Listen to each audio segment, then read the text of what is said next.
We are what? We are who? We are what? Vibrant. We are who? 50 plus.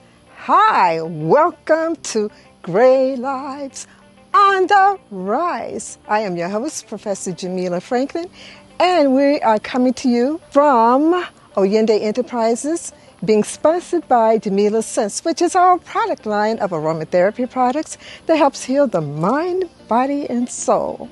And we are bringing to you Alamaj Rebirthing Program, as well as Jamila Sense, and a host of wonderful programs that will help heal your body, heal your soul, and heal your mind.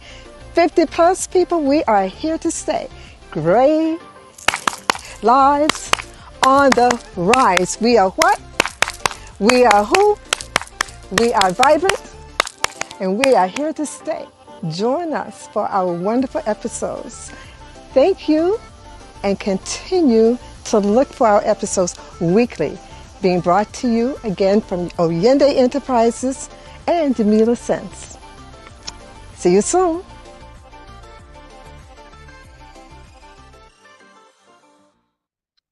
Greetings, everyone.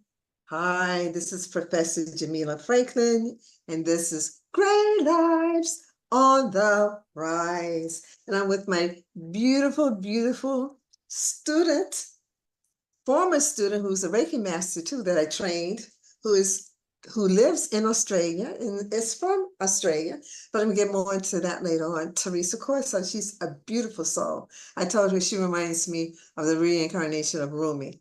So we've known each other for about 4 years now. But anyway, for those of you who may not be familiar with me, I am Professor Jamila Franklin. I am the CEO and founder of Oyende Institute, and the companies up under Oyende Institute are Jamila Sense, and we have now Gray Lives on the Rise. So we have companies that are constantly growing up under us, but Gray Lives on the Rise is a global movement. And it came to me as I was walking one day about 2 years ago. And it just brainstormed. And what happened was that Spirit said, you need to have a movement that deals with people who are 50 plus. And I said, okay, because I'm very activist oriented. I said, okay, that sounds great. And then certain things popped in my head. Gray Lives Matter. So no, that's cliche-ish and it's overplayed. I don't want to have that. So what I'm going to do is think. And then what came to me a little later was Gray Lives on the Rise. And I said, oh, okay, I like that. Lives rhymes with rise. So that was really, really, really, really, really, really something that I really clicked with and connected with. And Spirit told me, what you would do is you're going to get all the speakers before you do your lunch, get most of the speakers, so you won't be scrambling for speakers. You know a lot of people, people internationally, and this is going to be a global movement. It's not national, it's not local, but it's global.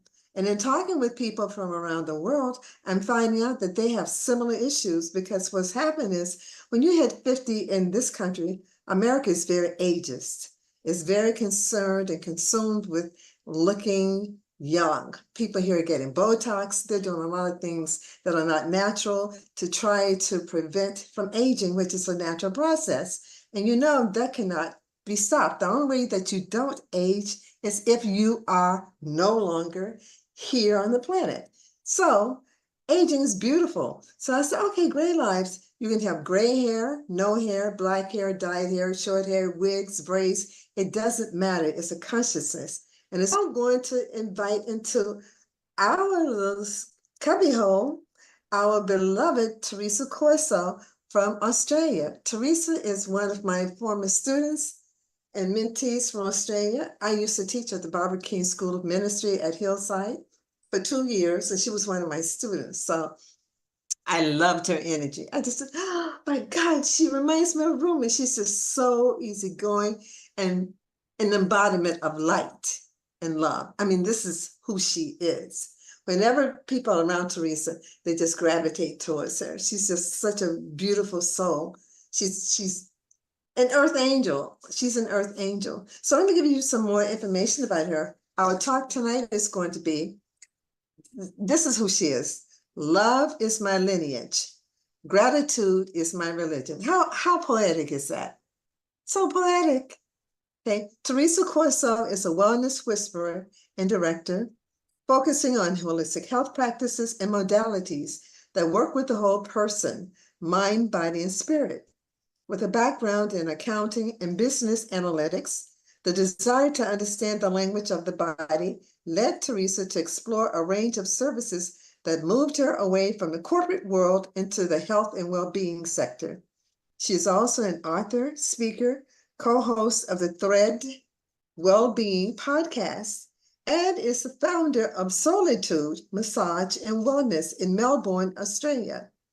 Teresa specializes in Hawaiian LomiLomi, Oncology, and remedial massage.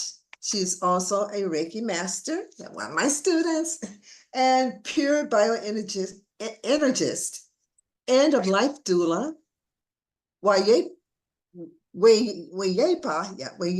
Wuurrk, facilitator, and spiritual counselor.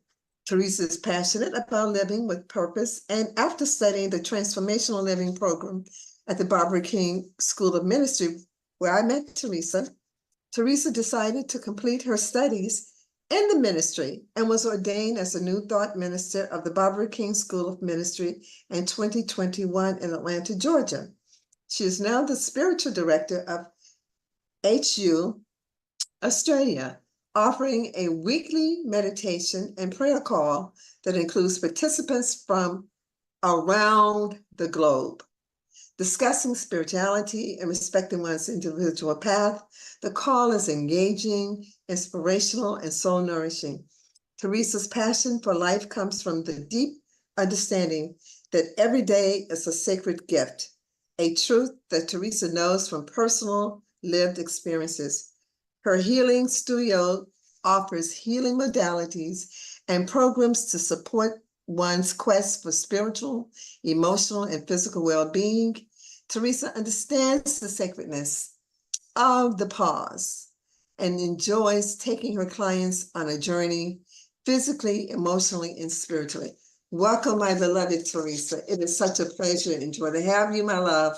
How are you? I am well, and thank you so much, Professor Jamila. Wonderful to be here, and just so exciting to be engaging in this beautiful conversation that's about to take place. So I am very well. I'm coming to you all from the future, as we are in Australia, so we are ahead of time. Hence, we have daylight behind me, so as well. Yeah. How many hours ahead are you? I think we're about 16.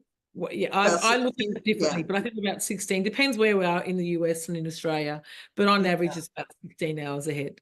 About 16. Yeah, the thing that I commend you for is that even though we were in different time zones, you still made an effort to attend the courses at Hillside that we were doing via Zoom. So I just commend you because that was quite an effort. You're a day ahead. You're a day ahead of us. So I think back to that time, Professor Jamila, and because we were also in the middle of COVID during that time, everything that we were sharing and all of the classes that you also taught on, there was such a depth to it because of also, I think, the compounded, energy that was around that period of time with COVID. There was the deepening of the sharing as well. Yeah, I think that's very true. I think by being restricted, by being inside during COVID, it forced people to get beyond all kinds of barriers that they normally would hold on to in terms of geographic boundaries, in terms of cultural boundaries, all of those things, those barriers just disappeared because people were so willing just to connect with a person via technology because you couldn't really connect in person. You had to do it via technology, and those boundaries and those barriers tended to just melt away. So, my beloved, I'm just so interested in you. Now, I know some of your background, so I'm going to bring some things out. Let's talk about your cultural background. Even though you live in Australia, your lineage is from Italy. Yes. So am first generation Australian, and what we tend to call ourselves here with an Italian background and an Australian culture and born into Australia is an Italo-Australian. Yeah, so I'm an Italo-Australian.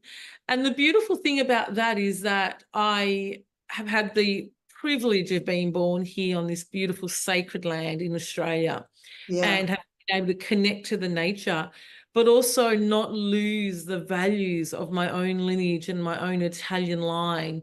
And over the last few years in particularly, gravitating more to the depth of my lineage. Calabria is where both of my parents are from. Understanding that allows me to also understand myself on a deeper level. Yes, yes. That's wonderful too, because I think people need to really connect with their homelands, you know, because a lot of times people are so disconnected and they don't have a base. So if you don't have a base, society can tell you anything about who you are, and you're scrambling and trying to assimilate to fit in. And if you have that base, you know who you are, especially if you're the first generation, because the parents are still there and they even can speak the native language. So little Teresa, how was little Teresa? What was she like? Ooh, that's a wonderful question, Professor Jamila. Little Teresa. I feel like I was a very happy child, but I also kept to myself. I often appear now to be quite an extrovert, but I love having personal sacred time. So little Teresa had a bit of both, and I grew up after about, I think, age of 8, we moved onto the land, onto the farm. So my parents were orchardists.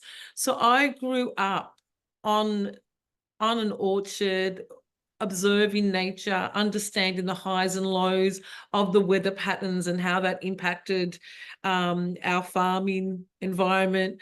I grew up, you know, with an abundance of pears and apples and peaches and apricots.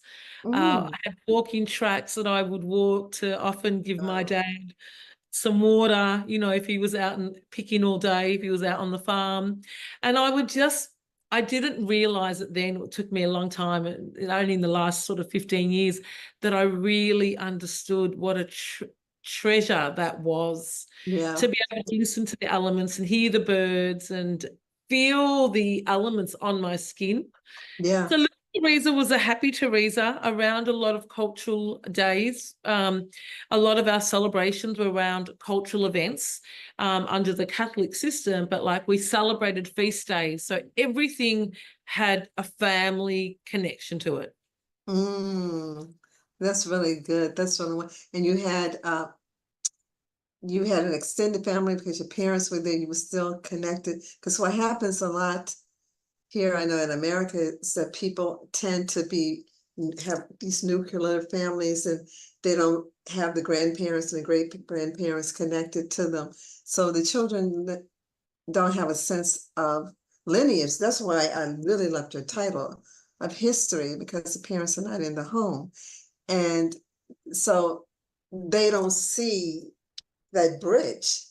And sometimes the parents are so eager to be in this new world that they don't talk about the history, and they don't talk about the things that the family has and have gone through for them to have the life that they're currently living, either because they're ashamed of their past or they just think that it was in the past and you don't have to educate the children. And the children nowadays don't really have a sense, and I know in America, a lot of them don't have a sense of who they are. And they adopt the things from the matrix. It tells them who they are, how they should be, what they should wear. And with social media now, it's really gone crazy in terms of children not having a strong sense of who they are. But I love that so you were on the farm with the fruit. Oh, I would have loved to have been there to pick the fruit from the trees. Look, there's a lot of hard work in that, you know, but there's beauty in it. I saw my parents work together, but I saw the hard work. You know, it was a 7-day role that each of them had, which meant that then every member of the family had responsibility and had a role.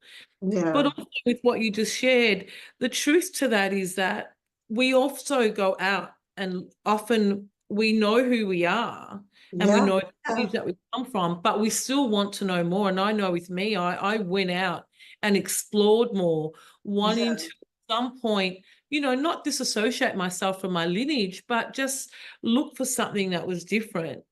And what you find is that in going out, looking for that, you come back to your sense of self and that sense of home, and you have a deeper understanding of not only your lineage in this lifetime, but I think in all lifetimes, like what the core elements of who you are.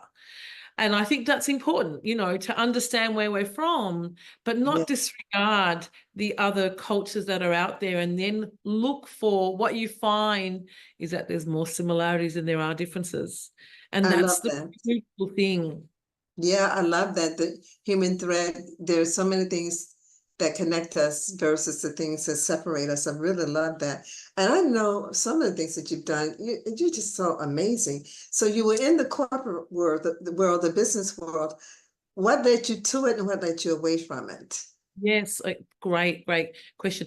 What led me to it was probably my dad. You know, he was so keen on us in getting further education and going off to university and being able to take on those responsibilities. So I was good at maths, and I decided to do accounting and become an accountant, and moved into the corporate world, where I moved into the banking world, and I did that form of work.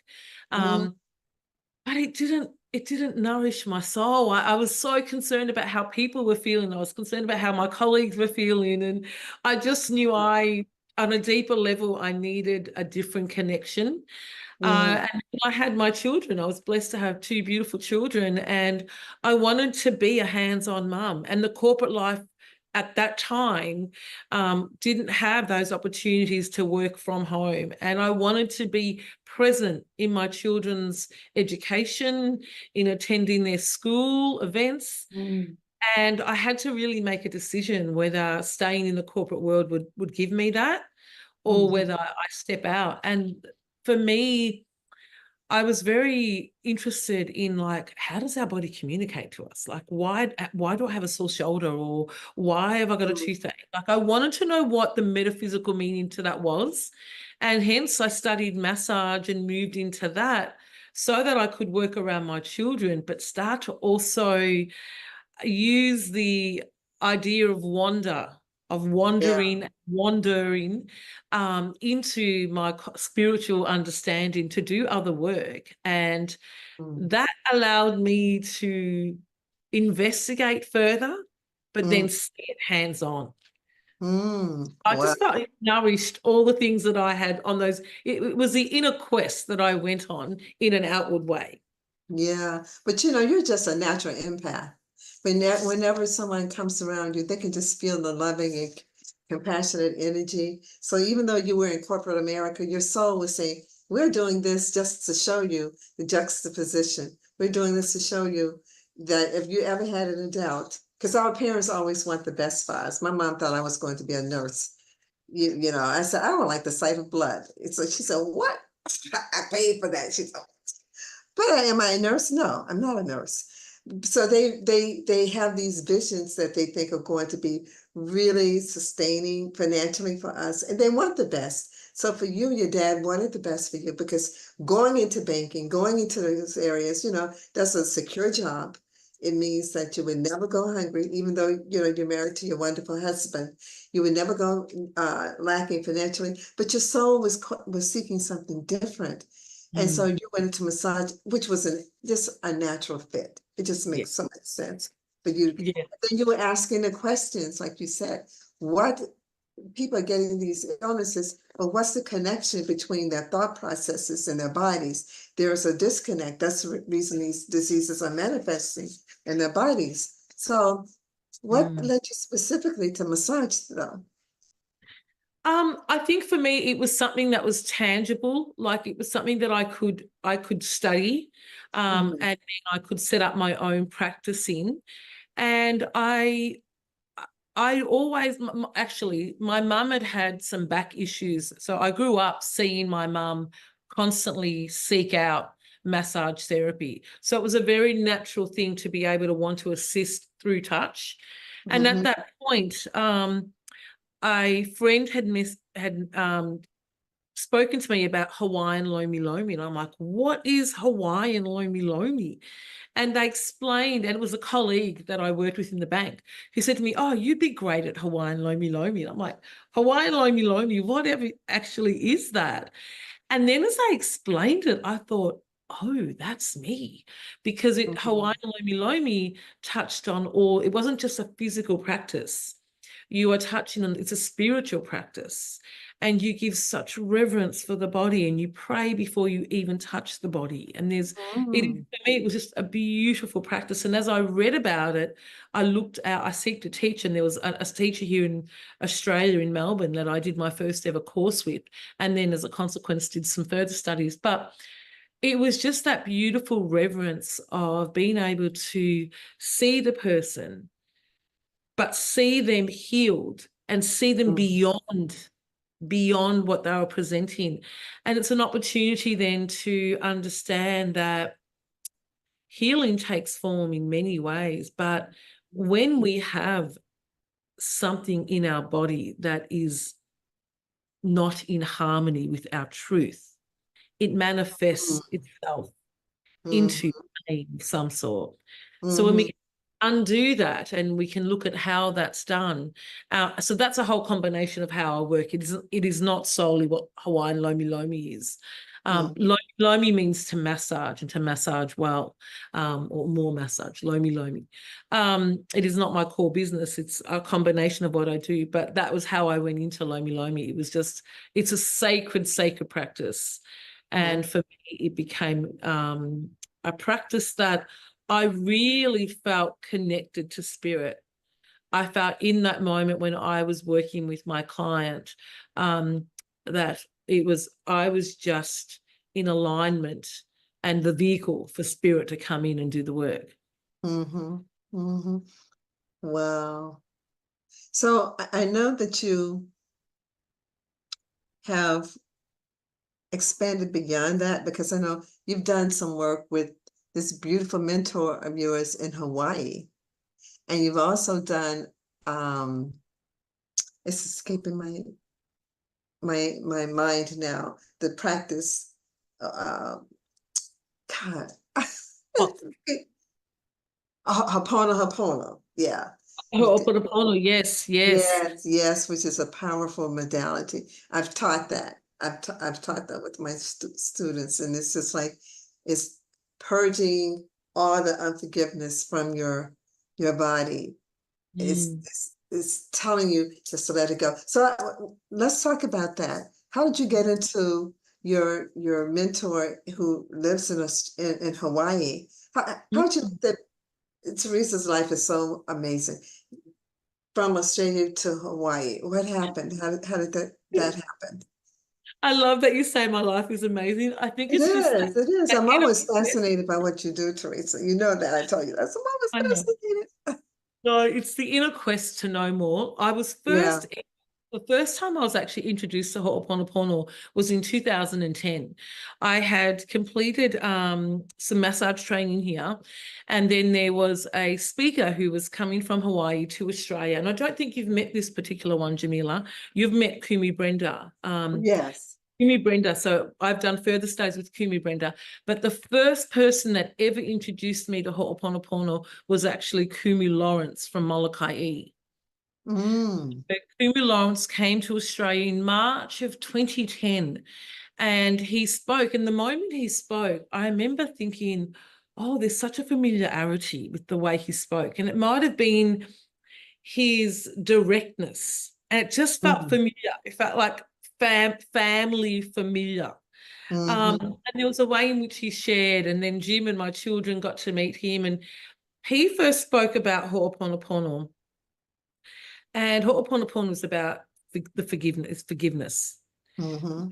In short, and from my perspective, it really is just that. It's about forgiving. And Ho'oponopono means to make right, to make more right. When you look at the heart of that, it is actually being able to forgive yourself and forgive others. And Ho'oponopono is a traditional practice, and the way it was taught to me by Kumi Lawrence is actually I would say, old style and the authentic style of Ho'oponopono.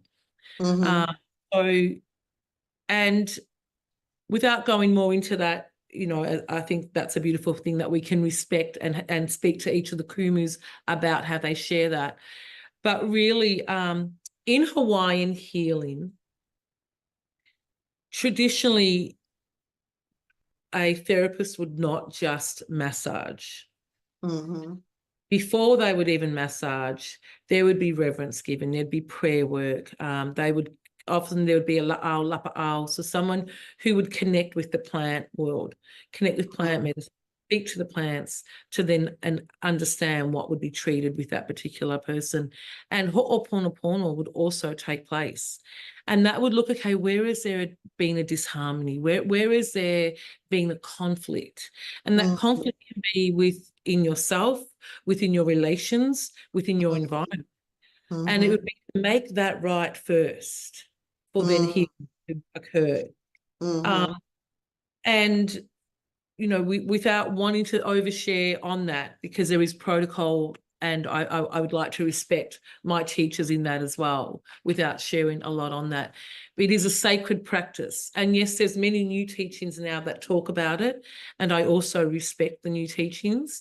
However, for someone, if someone wants to learn Ho'oponopono, I would say seek out a traditional Hawaiian kumu that would share on that and really have that understanding, because it is so powerful. And when you are working with Ho'oponopono, you are really removing layers. And it's very different to seeing a psychologist, because you are not going in to repeat the same story. You are dealing with it. And there's beautiful, beautiful stories that deal with Ho'oponopono, and it's a sacred practice. I think that that's really good, because it really came to the forefront in this country after the movie The Secret in 2006. Yes. Joe, I forgot his last name, but one of the speakers in the film mentioned Ho'oponopono, and he has since made a commercial, and he's developed his own school of thought. But yeah, thanks for sharing that. And I so respect I do know of it. Yeah. Yes, and thank you. And I do know, and I've seen his work, and that is, it is very different to how I was taught, particularly from Kumu Lawrence. It is a very different way. But in saying that,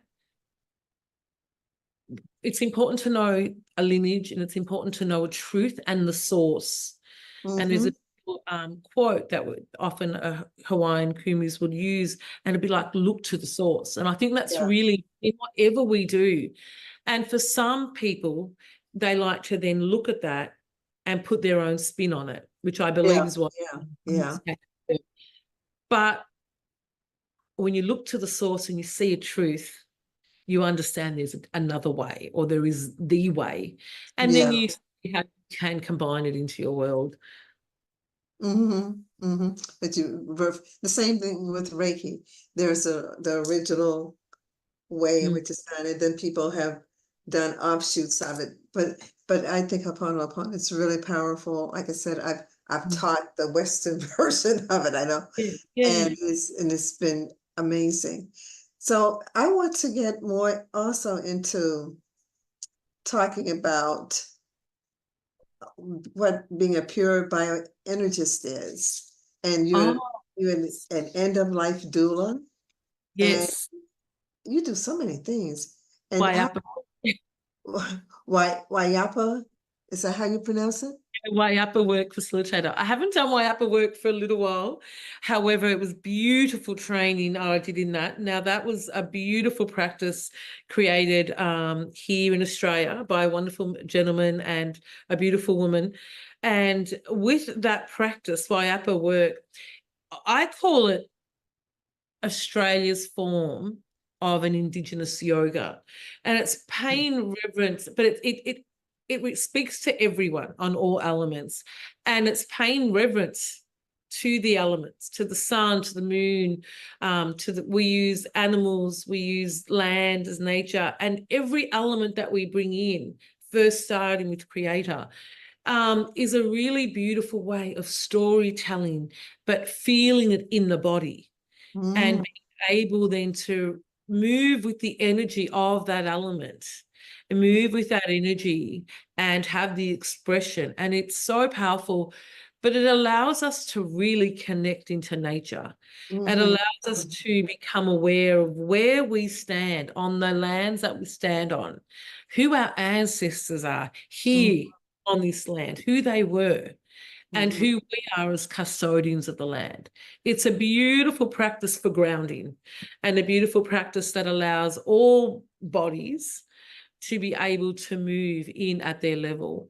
And for me personally, I found that I was being invited to do meditations, and I wanted to connect back to nature and connect back to the Australian lands, and I wanted to do it in a cultural appropriate way. So Wayapa Wuurrk gave me an understanding and a language to do so.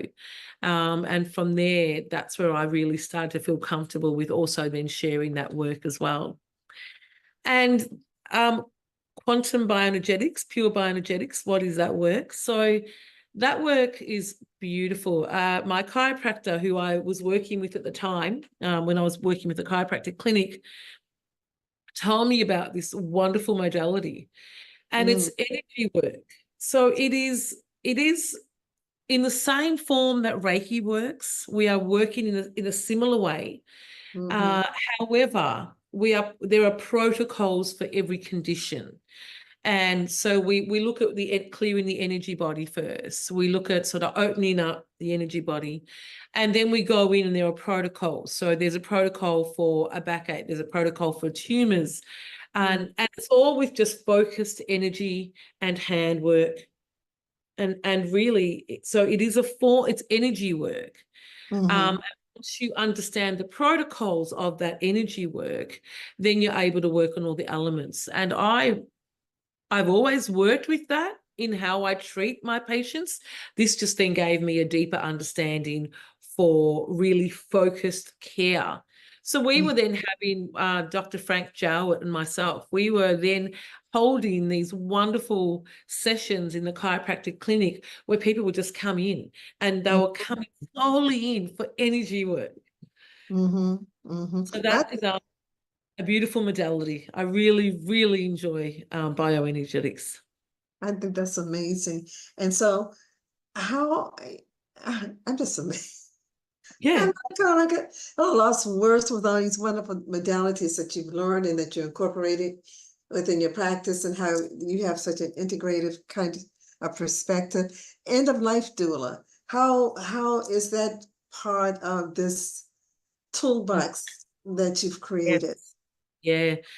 End of life doula is sacred work, and I studied that again during that COVID period. I really used that period as really integrating and creating my toolkit, really fine-tuning my toolkit, because this is all this is. This is just my spiritual toolkit. Yeah. And for some people, they would say, I can't believe you are doing all of these things. It was like, you are moved by spirit. And when I was given the opportunity in the fire, for me, when I have the fire within, then I know I'm to act and move.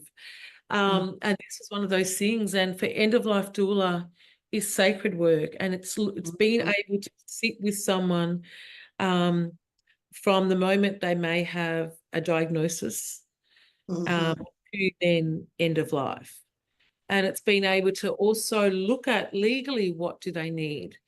From a family perspective, what do they need? It is in the same way that a birth doula would sit in preparation for a birth, an end of life doula sits in preparation for the sacred rite of passage.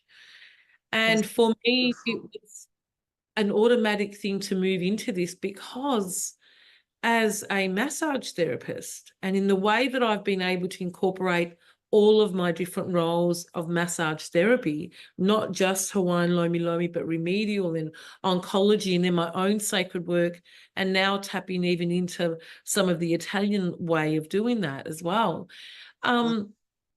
I would often be called for friends or patients who were at the hospital and who were in their end of life. So for me, that was important to be able to go there and anoint them and to be able to massage feet and to be able to have them feel safe.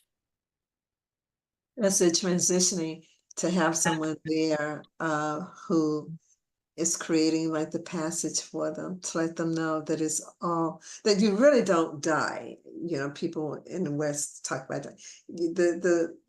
The soul just takes a different form, because the body is just temporary anyway. It's a vessel. It's like clothing. You wear it for the length of time that you need to have it. And then the spirit and the soul both just live on. That's amazing. So now the end of life doula and oncology training, you kind of combine those two. Yes, I did. Yes. So oncology training, I studied that. I'd say the first time I looked at oncology training was 2017. I had some dear people in my world that had had cancer experiences, and I felt compelled, particularly with the way I worked with LomiLomi. It's such a beautiful, safe treatment. The massage felt so safe and sacred that I was starting to see cancer patients. So then I wanted to know more about, okay, what is the safe way to work with cancer patients? So I started oncology massage, and then for the last 6 years have been working in that field. And that is such a precious field, to see so many beautiful patients who have become friends, and to see them at different stages of their journey. Yeah, Able to work with them and hold space for them. That's the important part. You're holding space for them. Yeah, Absolutely. as they cross over and they know that all is well, and that this is just the beginning of something new, a new adventure, as they leave this human vessel. So now, how did you segue into Barbara King School of Ministry, which I am so thankful for? That's how I met you. But how did that happen with all of these massage trainings? Oh, I often say that I see life as one of those dot-to-dot paintings or pictures that we had when we were children, in the colour books, there was the dot-to-dot, because each dot leads you to another stage. I was in Hawaii. I had just finished from the Queen Liliuokalani outrigger paddling event. There's a huge race on, and I'm a paddler. I started paddling in 2010. Once I'd met the Hawaiian elders here and I'd gone to Hawaii on a retreat, I found myself at on the retreat in a beautiful 6-man canoe. And there I am in this 6-man outrigger canoe, and loved it. And the story that was shared was about the original navigation that took place from Thailand to one of the other islands. And I sat there in awe and felt like I was just at home in this boat. Fast forward 2010, I am not 2010 now, this is probably about 2015, 2016.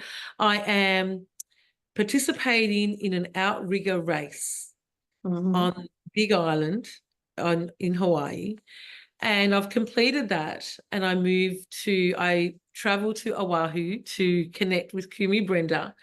And I'm there, and she's so excited to take us out for dinner, which was her husband, Papa Robert, myself, and her pastor of, at that point, Unity Church at Diamond Head, because we all celebrated birthdays together.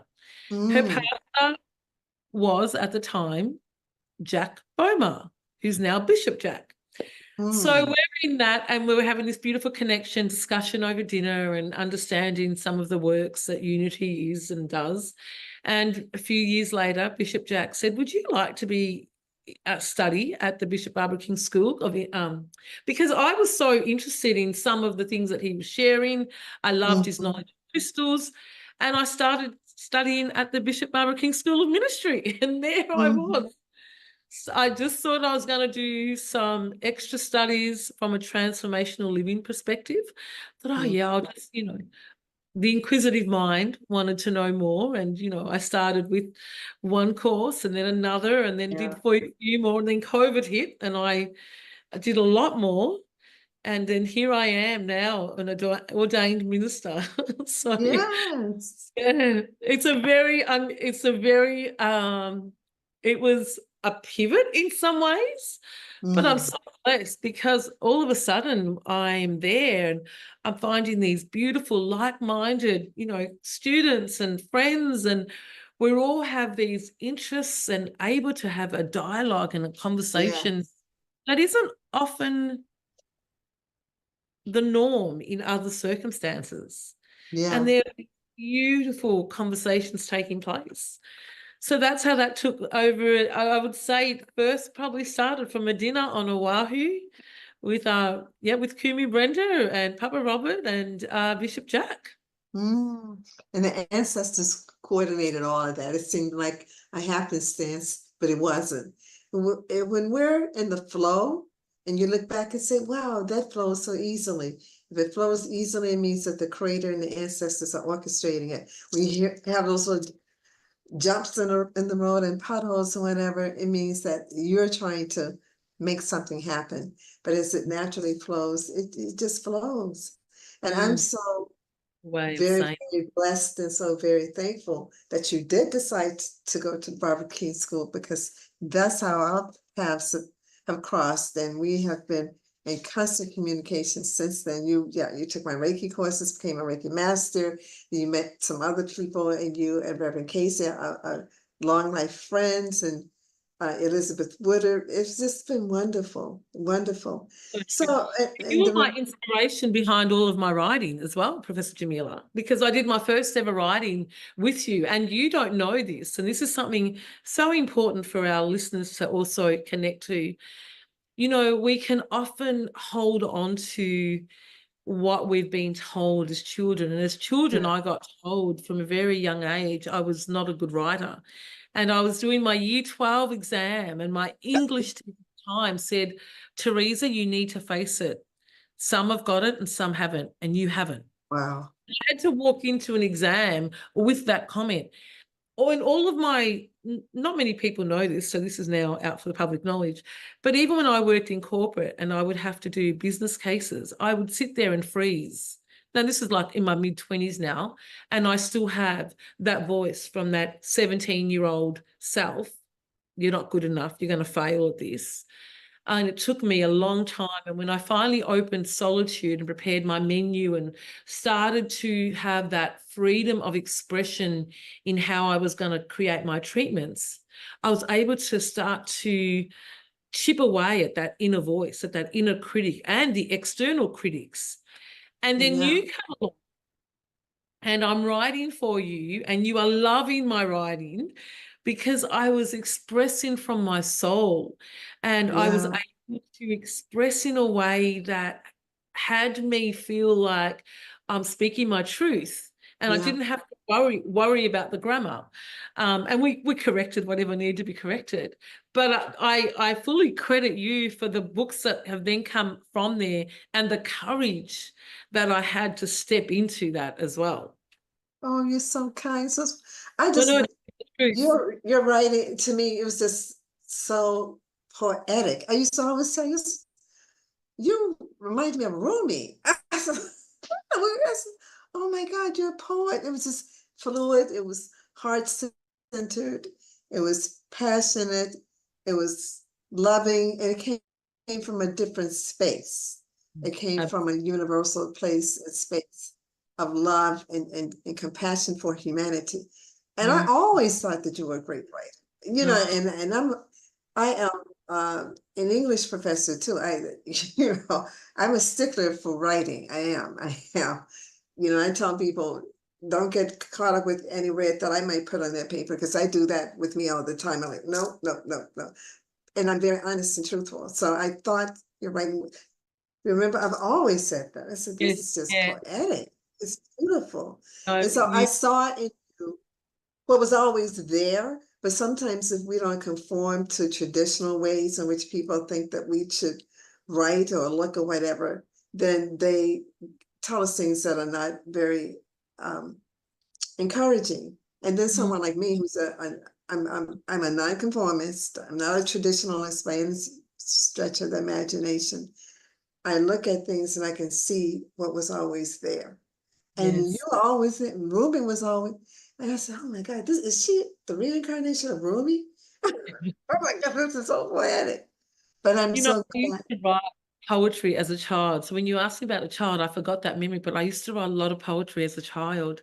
And words have such a way of expression, and we might be just changing the direction of this conversation slightly, but I think what's important to know, and you are one of those people, and I think we are all one of those people, the one that sees the truth in someone else, that sees them beyond that they see themselves. And I only thought of this yesterday. We all need a cheerleader in our life. And we're often a cheerleader for someone else. And it's so important that we're also a cheerleader for ourselves. Because the outside world can tell you things that you can start to believe, and it can really chip away at your confidence, and it can chip away at who you are. And I think so important is that we can block that noise. And being in your writing class allowed me, and I recall quite clearly the energy that I was tapping into was a universal love. It was and we often feel when that energy is around and how to tap into that.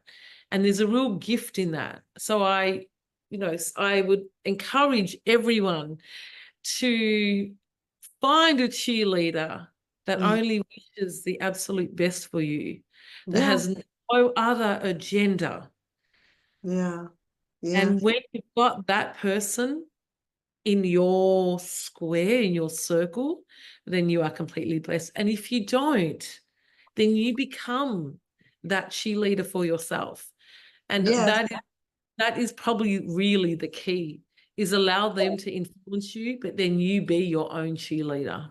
Yes. And when you find that spark, because we come from that spark, we come from that unconditional love from the Creator.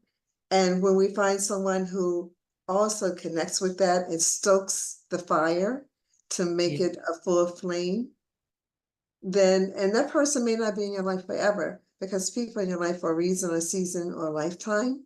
But when you find that, and I have found that with people in my life, and that's one of my purposes in life. I always see the good in someone. I always, even when they don't see it. And I always promote people, because I didn't always have that in my life, but it was something within me that stood up for me, because like I tell people, I don't come from a large family. I think family for me are the friends are the family that you choose, because everybody in your family is not in your best interest. I don't believe in that. So, but for me, because I had this strong knowing within myself, because like I said, my mom thought I was going to be a nurse, and that never happened. I told her no when I was a child. I paid for the price for it, because you don't talk back to adults.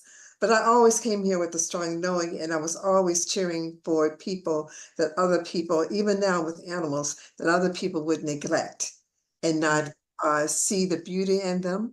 Because I see the beauty in everything, no matter how it may look to others. I may not agree with it, but my goal is to see the beauty in it and to nourish that and to bring that out of the person, the animal, whatever I'm around. And to support the person, even though it may not be reciprocated. It's reciprocated in a lot of cases with my close friends, but some other people don't do that.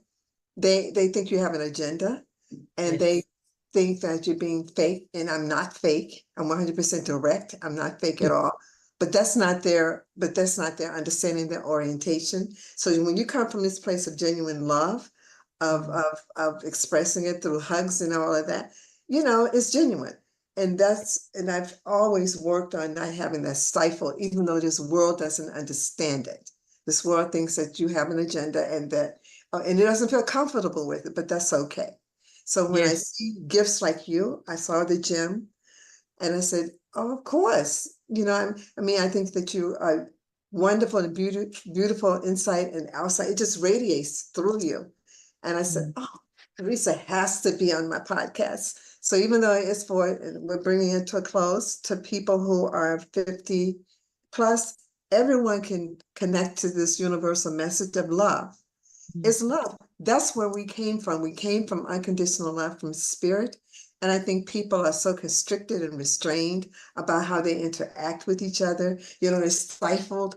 And for me, the best expression for me is to express it not only verbally, but through human touch. That's how we connect. And when babies don't have that, they fail to thrive and they die, they die. We've gotten to the place where people don't touch or they touch inappropriately. So my thing is to let people know, go back to the genuine space of knowing how to communicate, not just with your words, but through touch. That's nonverbal. Animals feel it, because they sense it. Babies feel it. When I'm around babies always gravitate to me because they can feel it. It's not with your words. They see energy around you. So you're just a natural giver like that. And my close friends are like that. That's how we communicate. We communicate through loving words, through loving touch, through support. And we need to go back to that. So people who are 50 plus, people are now relegating them to places of unimportance. You're not important anymore because you're old. And I said, no, we're going to relanguage all of this. We're not old. We're seasoned, we're mature, and we're golden. And we have to see ourselves like that. I was going to say that it's so important that we see ourselves like that, that we know that grey lives on the rise age gracefully, that we know that we are aging gracefully. Yes. And I think it's so important that, and I know you and I touched on this a while ago, there was a lot of talk about people feeling invisible. Yes. As long as we do not feel invisible, as long as we know that there is purpose to our presence, there is purpose to us being here. And when we find our purpose, when we find why we're here, and sometimes it can be as simple as being a partner or providing a meal for someone. Yes. We don't have to have roles that are global or roles that become commercial. We just be comfortable in who we are and why we're here. Exactly. And sacred touch is so important. Yes. Sacred touch, knowing that our thoughts and our emotions can get blocked in our body. So it's important through breath work. It's important through touch. It's important through movement. It's important through yoga, whatever has us come to the pause, the sacred pause, whatever that can be. If we get to the sacred pause, the still point, in massage, in meditation, in mindful movement, in mindful eating, all of that, then we're in communion with our Creator. I love that. The noise is gone. I love that. And that's it. And that comes from the stillness. Beloved, we are coming to the close, and I need to have you give your contact information. I'm going to have it at the bottom of the screen. My Salea is always on point. She does that. We're going to edit it in, but I want you to verbally tell people how they can get in touch with you, especially people in Australia who don't know about this wonderful gift that I have been blessed to have been in contact with. How can you get in touch with? Thank you. So you can be in touch with me via my number, which Professor Jamila will have on the bottom of the screen, or at Soulitude, SOULITUDE MW, Soulitude Massage Wellness at gmail.com. That's the best way to be in touch with me. You can find me on Facebook and on Instagram. Instagram is Soulitude, Facebook is Teresa Corso. And the beautiful thing about that is that the studio is out in nature. There are gum trees around us offering all modalities, and I also do online services as well. So happy to, any of my treatments and my spiritual healing work is also online and via distance. So what a joy to be here, Professor Jamila. Oh, the pleasure's all mine. And you see how Teresa spells her name is on the screen, Corso. You can look her up, you can Google her. And if you're in Australia and you would like to be part of her wonderful meditation group, or you don't have to be in Australia, you can be here in the States. She does this wonderful meditation group. Please get in touch with her. Please get in touch with her. Know that I love you, beloved. And for the listening audience, thank you so much for staying in touch with us and listening to this beautiful soul. She's amazing. She's the embodiment of light and love in the flesh. The vessel doesn't even do service to her heart. It just beams out. You can see the light. You can feel the love. And I'm so blessed to have met her and to have stayed in touch with her since she has graduated from the program. So thank you so much. All right. And Gray Lives on the Rise, everyone. Teresa is a member in Australia. Okay, we're global. Like I told you, we're going to be global. So if you would like to join our movement, please, we have contact information that's going to be listed. So we look forward to you. So in closing, thank you, beloved. Namaste. Stay Next time.